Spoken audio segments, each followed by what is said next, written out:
मित्रों, मनुष्य की जिंदगी में जन्म के बाद कोई सबसे बड़ा सत्य है तो वह है मृत्यु।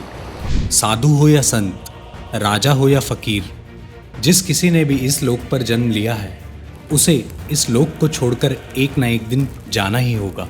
ऐसे सत्य को जो लोग समझते हैं वो मोक्ष पाने की अभिलाषा में अपने जीते जी तो पुण्य कर्म करते ही हैं, बल्कि मरने के बाद भी कुछ कर्म ऐसे हैं जो मृतक के परिवार वालों द्वारा विधि पूर्वक किए जाए तो मृतक आत्मा को मुक्ति मिलती है। और मित्रों, इन्हीं कर्मों में से एक है अंतिम संस्कार के समय की जाने वाली कपाल क्रिया, जिसमें चिता में जल रहे शव के सिर पर 3 बार डंडा मारा जाता है। लेकिन क्या आप जानते हैं ऐसा क्यों किया जाता है? आइए जानते हैं विस्तार से। नमस्कार मित्रों, आपका स्वागत है द माइथोटेल्स यूट्यूब चैनल पर। रोचक और ज्ञानवर्धक बातें सीधे महान लेखकों की पुस्तकों से हम आप तक पहुंचाते हैं। गरुड़ पुराण के धर्म कांड में मृत्यु के बाद किए जाने वाले कर्मों से जुड़ी बहुत सी मान्यताओं का वर्णन किया गया है।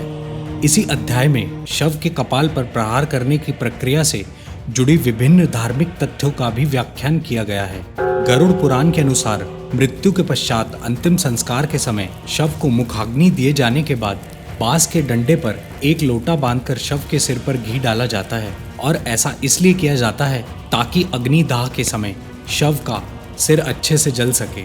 इसके पीछे का एक कारण ये भी है कि मनुष्य के सिर की हड्डी बाकी अंगों की अपेक्षा ज़्यादा मजबूत होती है, इसलिए उसे अच्छे से अग्नि में नष्ट करने के उद्देश्य से ही शव की खोपड़ी पर यह घी डाला जाता है।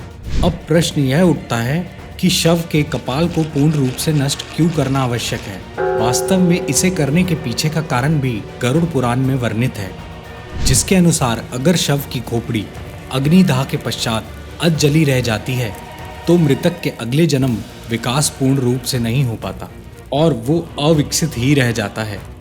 इसके अलावा एक धारणा यह भी है कि अगर कपाल क्रिया न की जाए तो मृतक के प्राण पूर्ण रूप से स्वतंत्र नहीं होते और उसके नए जन्म के मार्ग में बाधा उत्पन्न हो जाती है, जो कि उसके प्रियजन बिल्कुल भी नहीं चाहेंगे। इसलिए शव के परिवार द्वारा अंतिम संस्कार की किसी भी प्रक्रिया में ढील नहीं दी जाती। विभिन्न धर्मों में मनुष्य के अंतिम संस्कार से जुड़ी अलग अलग मान्यताएं और विधि विधान हैं। जैसे कि इस्लाम धर्म में मृत्यु के बाद उनके शव को जलाया नहीं जाता बल्कि दफनाया जाता है, जबकि हिंदू धर्म में मृतक की शव को जलाने की मान्यता है, जिसमें महिलाओं और बच्चों के अंतिम संस्कार को लेकर भी अलग अलग मान्यताओं का वर्णन मिलता है। आइए आपको बताते हैं कि ऐसी कौन सी मान्यता है जिसका पालन करने हेतु मनुष्य की मृत्यु के उपरांत शव के कपाल अर्थात सिर पर डंडे से ये प्रहार किए जाते हैं। मित्रों, प्रचलित मान्यताओं के बीच एक विधि का वर्णन श्राद्ध चंद्रिका पुस्तक में भी वर्णित है, जिसके अनुसार सिर में ब्रह्मा का वास माना जाता है, इसलिए शरीर को पूर्ण रूप से मुक्ति प्रदान करने के लिए कपाल क्रिया की जाती है। इसके लिए मस्तिष्क में स्थित ब्रह्मरंध्र पंचतंत्र का पूर्ण रूप से विलीन होना आवश्यक है। इसलिए कपाल क्रिया को अंतिम संस्कार की प्रक्रिया में महत्व दिया गया है। आपने ये भी सुना होगा कि कुछ अघोरी और तांत्रिक कपाल का उपयोग अपनी तंत्र विद्या और सिद्धियां प्राप्त करने के लिए करते हैं।